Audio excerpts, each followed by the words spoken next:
ڈوب کے نہیں مرتا تو؟ جن پہ نماز میں درود پڑتا ہے ان کی خطا ڈھونڈ رہا ہے؟ خبردار آج کے بعد نماز نہ پڑھی تو نماز میں اتحیات میں درود پڑھے گا، جب تو درود پڑھے گا تو نماز تجھ پہ لعنت کرے گی کہ جن پہ درود پڑھے بغیر اللہ مجھے قبول نہیں کرتا۔ تو نے درود پڑھا تھا محمد پہ اور میں محمد زہرا کے دروازے پہ کھڑا ہوتا، تو نے یہ سوچ کے توہین کر دی تھی کہ اس کا بیٹا کوئی نہیں۔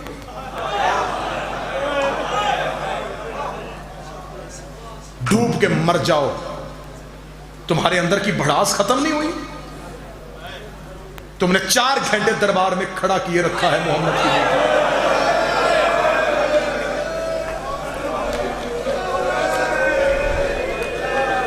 آج ہمیں انصاف ملے گا، کہاں سے انصاف ملے گا؟ نبی نے کاغذ قلم مانگا، انہوں نے نہیں دیا۔ علی نے منبر مانگا، انہوں نے نہیں دیا۔ حسن نے قبر کی جگہ مانگی، انہوں نے نہیں دی۔ حسین نے رستہ مانگا، انہوں نے نہیں دیا۔ زینب نے بھرے بازار میں کھڑے ہو کے ایک برقع مانگا، انہوں نے نہیں دیا۔ تو بتا تو صحیح، تو نے آل محمد کو دیا کیا ہے؟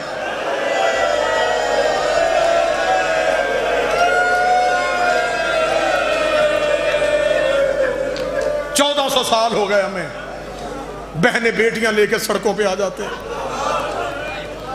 نہ کسی کی دکان کا تالا توڑتے ہیں،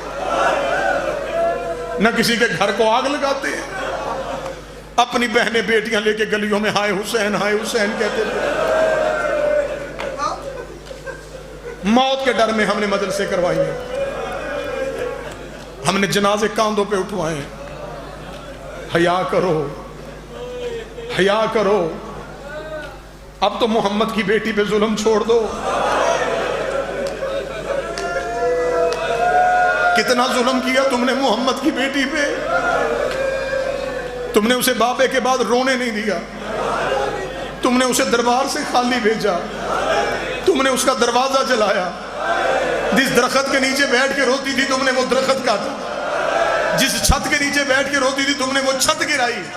اتنا ستایا ہے کہ 60 دن بعد بابے کی قبر پہ آ کے کہتی بابا اب مجھے موت کی اجازت دے، بابا اب میں زندہ نہیں رہنا چاہتی، بابا تیری بیٹی رول گئی۔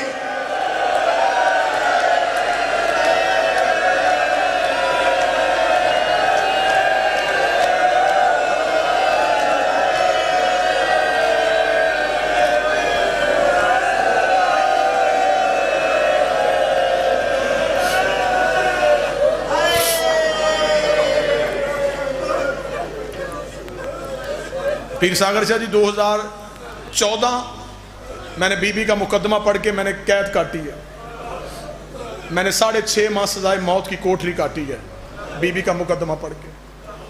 میں نے شہزادی سے، یہ میرے لیے تمغے ہیں، میرے پاس قبر میں علی کو دکھانے کے لیے اور کچھ بھی نہیں ہے، صرف یہ ہے کہ یا علی میں نے تیرے گھر کا پہرا دیا ہے، میں نے کسی کتے کو تیرے دروازے پہ آ کے بھونکنے نہیں دیا۔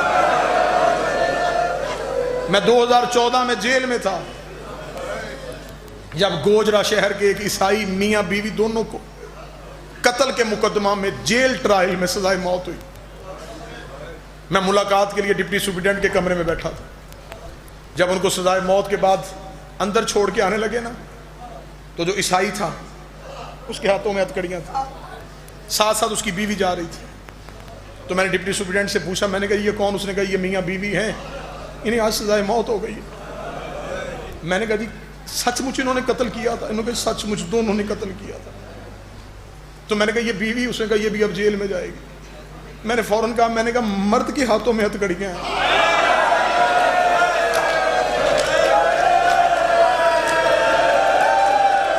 اس کی بیوی مجرم نہیں ہے۔ اس نے کہا بے شک مجرم ہے، لیکن پاکستان کے قانون میں کہیں نہیں لکھا کہ عورت کا جرم ثابت بھی ہو جائے تو اسے ہتھکڑیاں پہنائی جائے۔ مجھے حسین کی ماں کی قسم، میں پوری رات کوٹری میں روتا رہا۔ میں نے کہا حسین کی زینب تیرے صدقے جاؤ، آج 1400 سال کے بعد مسلمان گناہگار عورت کو کڑیاں نہیں پہناتے۔ اوے تو کڑیاں پہن کے رو رو کے کہتی رہی ہو میں غازی کی بہن. اجرکم اللہ، اجرکم اللہ.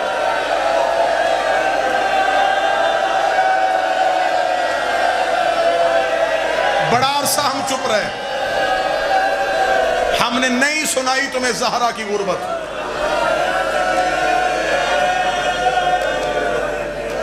یہ ماتمی منتیں کرتے رہے. باقر شمسی صاحب یہ منتیں کی ہیں ان لوگوں نے. سیدہ کی شہادت پوری پڑے. یہ میرے پاس سیدزادہ ہے، اس کے سر پہ قرآن رکھ کے پوچھتے انہوں نے آج تک بطول کی شہادت پوری پڑھی؟ جو کتابوں میں لکھی ہے اگر ہم وہ پڑھ دیں تم دیواروں پہ سر مار مار کے مر جاؤ. تم گھروں کو واپس جانے کے لیے گلیاں بھول جاؤ. تم دوبارہ مجلسوں میں آنے کے لائق بچو ہی نہ. میں مولا حسین کی قسم کہہ رہا ہوں، مجھے 13 ضربوں کی قسم، اور شیعہ قوم مجھے زینب کے برقعے کی قسم. ہم تمہارے ڈر سے زہرا کی غربت نہیں پڑھتے، اور میری قوم کے نوجوان مر جائیں گے. میں غلط پڑھوں مجھے بی بی معاف نہ کرے. زہرا دربار سے آئی ہے، زہرا کا چہرہ لہو سے بھرا ہوا تھا. رو رو کے کہتی رہی یا علی بے شک مجھے حق نہ دیتے.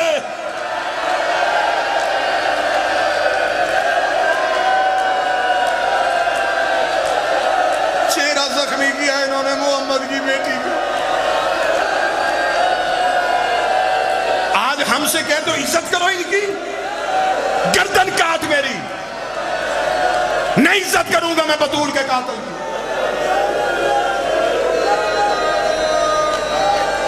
بھرے دربار میں مارا انہوں نے محمد کی بیٹی.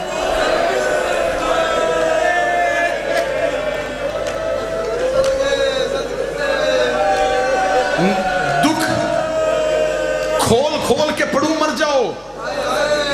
تمہیں سیدہ کا بین آج تک سمجھ میں نہیں آیا؟ بابا اتنی مصیبتیں پڑی، دنوں پہ پڑتی کالی راتیں ہو جاتی. اس کا مطلب کوئی اتنے دکھ پڑے تھے جو محمد کی بیٹی کے سر کے بال سفید ہو گئے تھے، جو رسول کی بیٹی کی کمر جھک گئی تھی. بس ایک درد پڑھوں گا، شہادت پڑھ ہی نہیں سکتا. دربار پڑھوں میرا جگر پھٹ جائے، دروازہ پڑھوں تم مر جاؤ. کیسے علی کو لے کے باہر نکلے مر جاؤں. اسی جمادی الاول میں انڈیا حیدرآباد دکن میں ایک دن میں نے صرف سیدہ کی شہادت کے 4 جملے پڑھے. قیامت رہی ہے اس شہر میں پوری رات، نہیں پڑھے گئے زہرا کی غربت کے جملے. بس ایک جملہ پڑھ کے تمہیں سلام کرنے لگا. ساری زندگی تمہیں ممبر سے ذاکرین علماء نے سنایا. آدھی رات کو علی نے بطول کا جنازہ اٹھایا. سنا ہے؟ نئی بات تو نہیں سنا ہے. ہاں شریعت ہے، مستور کا جنازہ ہو، رسول کا حکم ہے مغرب کے قریب اٹھا لو. دن ڈھل جائے، شام آ جائے، عورت کا پردہ محفوظ رہے، شام کے وقت جنازہ اٹھا. آدھی رات کا حکم شریعت میں کہیں بھی نہیں. اب مجھ سے سوال کر، تو جو بی بی کا نوکر ہے، تو ہمیں بتا کہ آدھی رات ہو کیوں گئی تھی؟ لیٹ جنازے کن کی ہوتے ہیں؟ جن کا کوئی آنا ہو.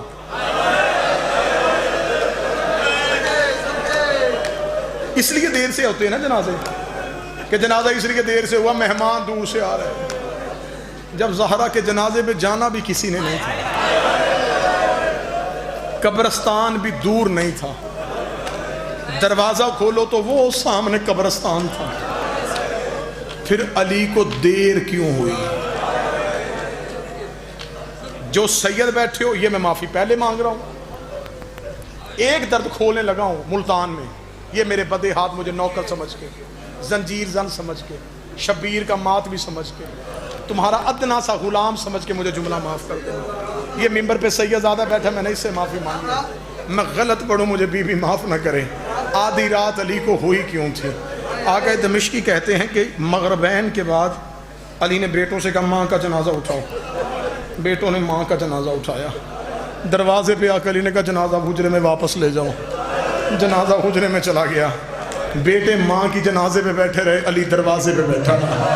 تھوڑی دیر بعد علی اٹھ کے پھر آیا. علی نے کہا اٹھاؤ جنازہ. بیٹوں نے جنازہ اٹھایا. دروازے پہ آ کر علی نے دیکھا جنازہ واپس لے جاؤ. تیسری بار جنازہ اٹھا. علی نے کہا جنازہ واپس لے جاؤ.